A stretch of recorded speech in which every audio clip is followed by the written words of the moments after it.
Hello. I'm here to share with you, to tell you something that you may need to hear. And that is that you are not crazy and you are not going crazy. Now, maybe you don't need to hear this right now, but I bet one day you will because people die. It's a part of our world. And losing a loved one is a probable thing for all of us, whether it's already happened and you're watching this or it hasn't happened to you yet. It has to me. I'm Julie Kay, helping you find your way through grief and loss. And this is my channel, Julie K. Kettles.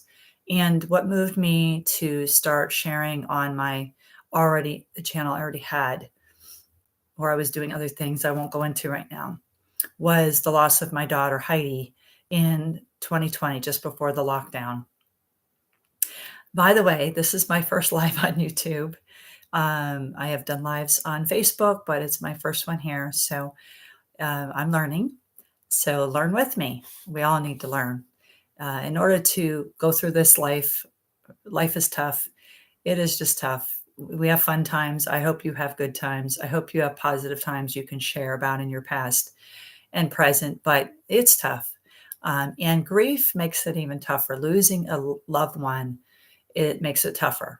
But it's not just losing a loved one, it's those life changing losses that really hit us upside the head, rock our world, change our life, whatever words you want to use it.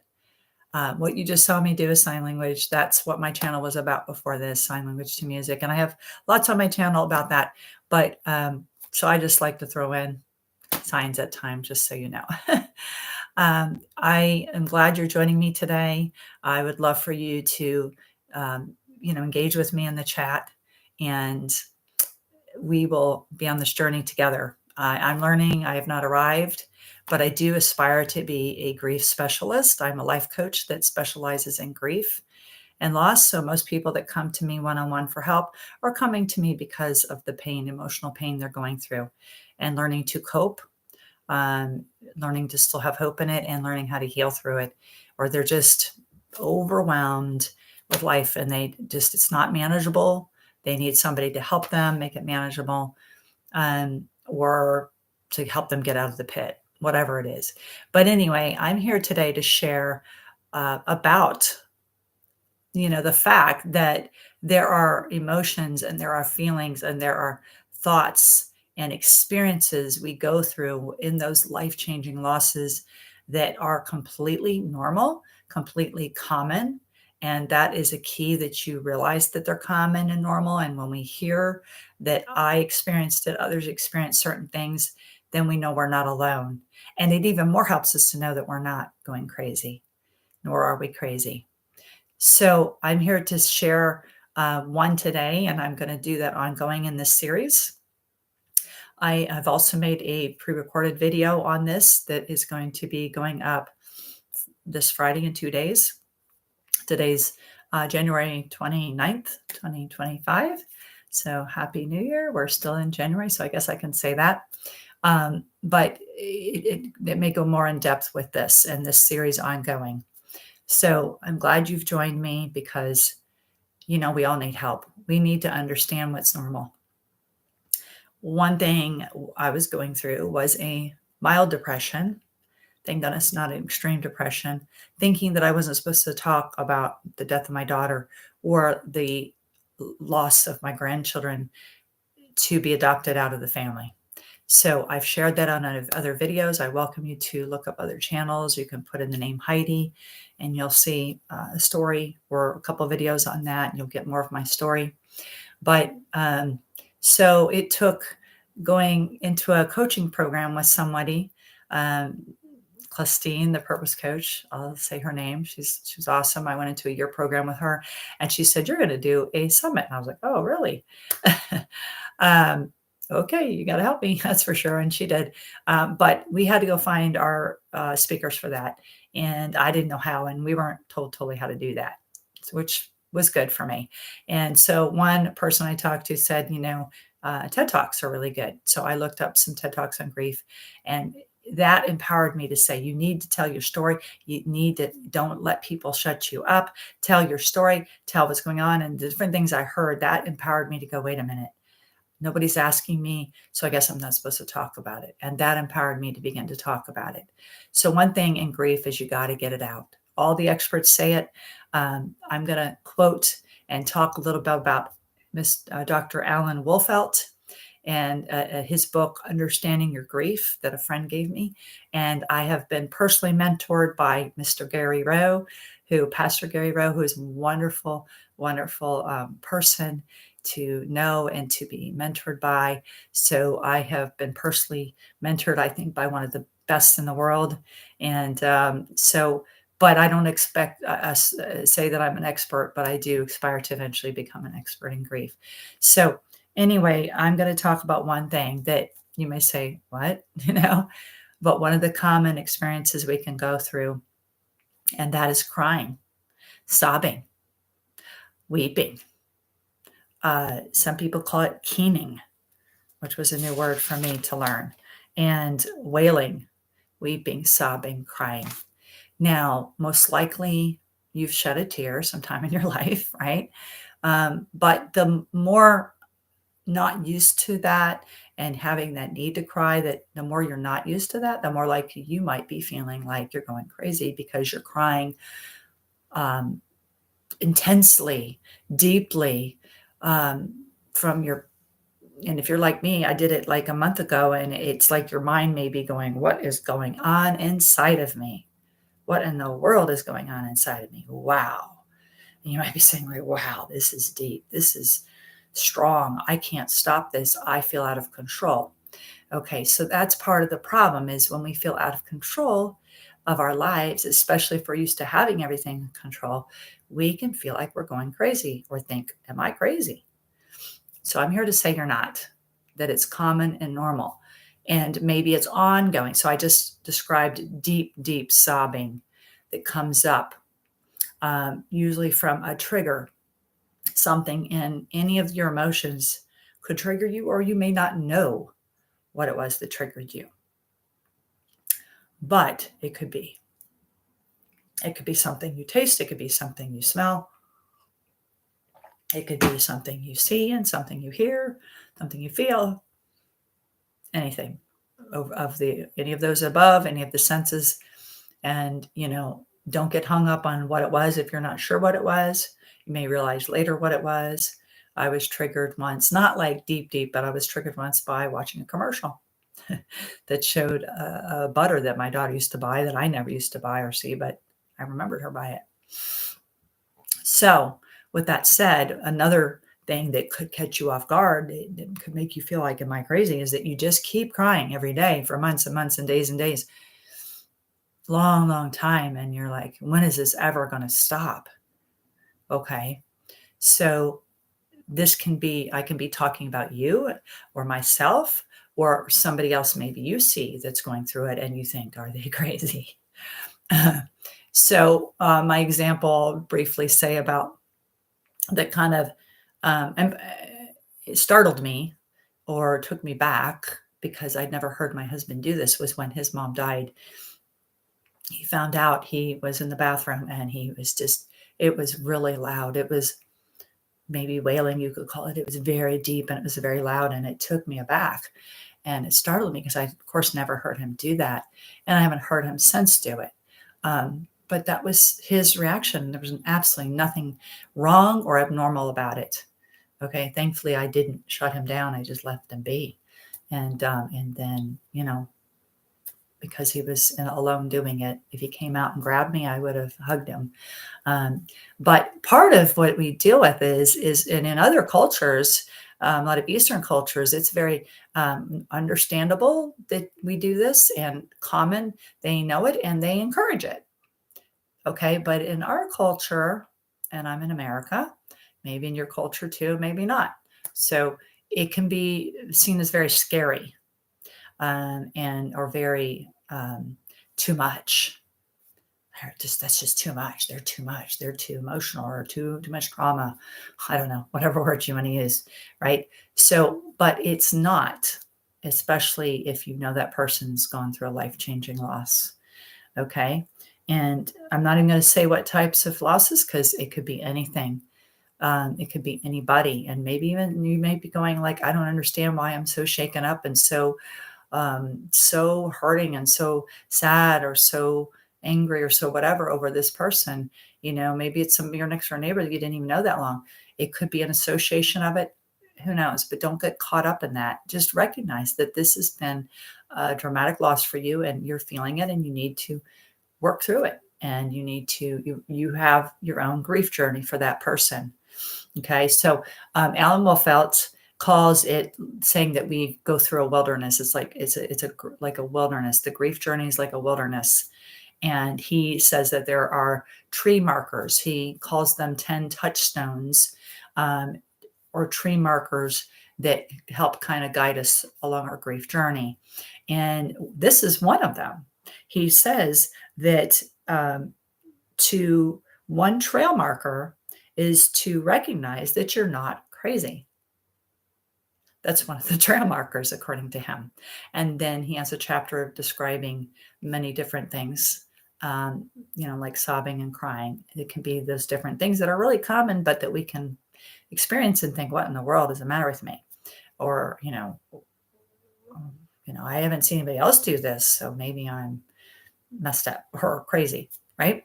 So that's what he says. So this is actually one of them, to know that we're not crazy. So with the crying, it's a deep emotional. It comes from our inner being. Crying and sobbing comes from our inner being, and it's emotions that are in there that need to be let out. It could be emotions that you've bottled up and kept inside, not letting out, but you need to release them. So it's not healthy to keep grief in. To go over briefly, in case you don't know, grief is what you experience on the inside of yourself with the loss of a loved one that is just a significant loved one. That's one way to put it, a significant loved one. Someone that died that caused your life to be changed forever is the way I put it. There's different ways of putting it, okay? But it's what's on the inside that you feel as a result of something out of your control that happened with the loss, with somebody dying.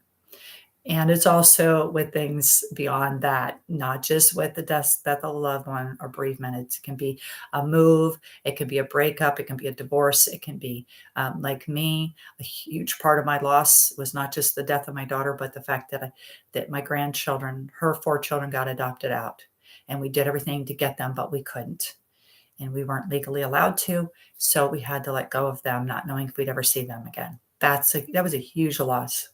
Huge loss. And I got affected more ongoing by that consciously than I did by the death of my daughter, because I wasn't able to grieve with her children. And that was what I was supposed to be in control of, is being able to take them in and take care of them like the parents had wanted, and everybody was pulling for us. And so it ripped even more out of my control. And it was very hard. So it can be other losses too.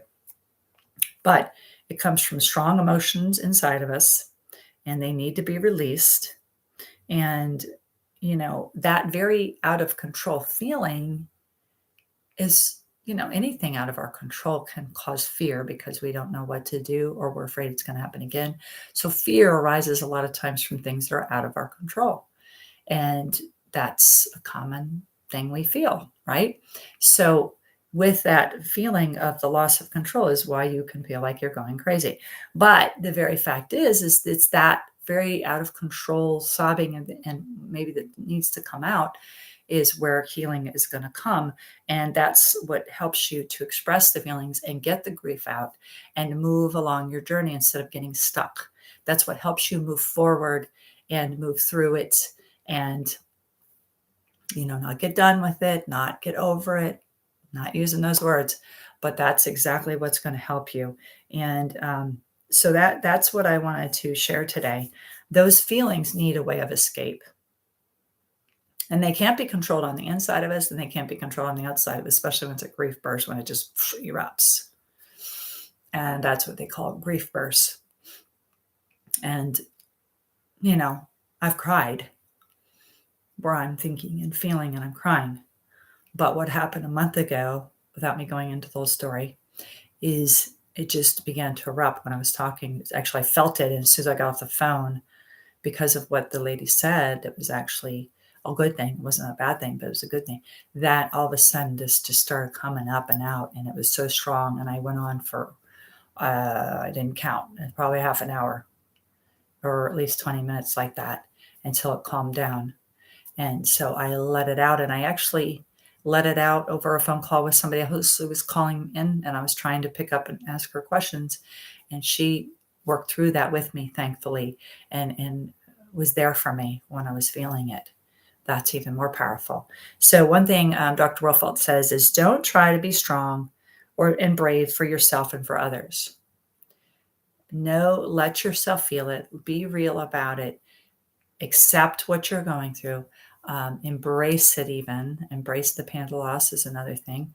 And another thing I wanted to share that he says concerning the wilderness and the journey and helping, one thing he says as a helper, and I totally would say this as a helper as well, but this is his quote from his book. It says, "My intent is not to prescribe what should be happening to you.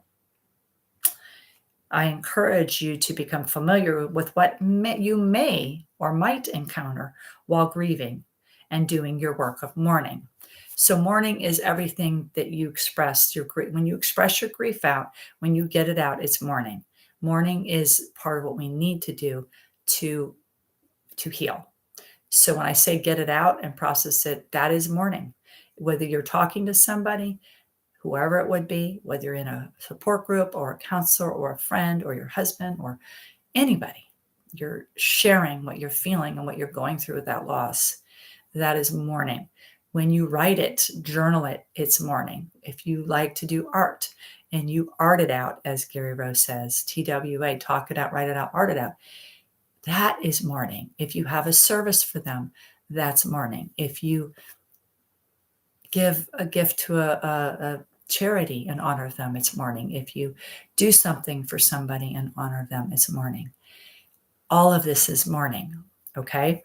So he's saying that he's not trying to prescribe. So what he's saying there, the way I put it is we're all unique. We all, and I can go on, I have videos just on this topic right here. You are unique. I'm unique. The person that you lost is unique, right? So absolutely, your loss of that person is unique, right? Unique equals unique. It all is unique, and that is so important to grasp, that we can get together with people and we can relate because of common losses. Grief brings people together, new friends. I have new friends. I have all new groups. I've our support group at our church that we started in 2022 has caused people to make friends. And there's 3 women that are like best buddies as a result, that all started the group at different times. They've become best friends. We happened to see them at a restaurant yesterday, my husband and I, and it's just giving each other hugs. And, there's a special bond between us that will never leave because of how we all came together. So, but at the same time, we're unique. My situation is completely unique. So no one can completely understand me, except for I believe God does. So that is what he's saying. I'm not going to tell you you're definitely going to go through a certain stage. I'm not going to say you're definitely going to have a certain emotion or anything of that sort, because it's not a guarantee. I never went through an angry stage. Excuse me. I never went through an angry stage, and I could have easily gone through an angry stage because my daughter's boyfriend was a very big part of why she died. So, and that's a whole other story I won't go into here. So if you are interested in what I'm talking about, if this is drawing you in and you're like, Julie's understanding me, and I'm getting, this is me, I'm experiencing some of this, then please subscribe to the channel. Julie, Kay Kettles, Kettles, like a teapot or tea kettles or Kettles chips. If you just put in Julie Kettles, you'll find my channel too. I'm Julie Kay, Kay. That is my middle name, helping you find your way. So those, subscribe and hit the bell for the uploads that I'm doing. Again, this is my first live, so thank you for joining me later if you do. And please share this out because, I'm not the only one speaking on grief, and I'm thankful I'm not the only one. But if you, like what I'm sharing and you can get something from it, share out because so many people are grieving, whether they know it or not, whether they've admitted or not. There's a lady in my church that I do ushering with, and I just we had done ushering together, and did fine with it, but I never thought I'd actually connect with her because there's just no emotion, no side talk. And it's how sometimes we make these judgments. Oh, I'll never get to know that person, or I'll never be able to connect with that person. Well, she ended up coming to our candle service we had this year at our church, which we're doing annually, a beautiful candlelight memorial service here in Newport Richey, and at Christmas time. And she ended up bringing her whole family, and they all were totally blessed, and it helped every one of them. And now I feel more connected with her when I serve with her.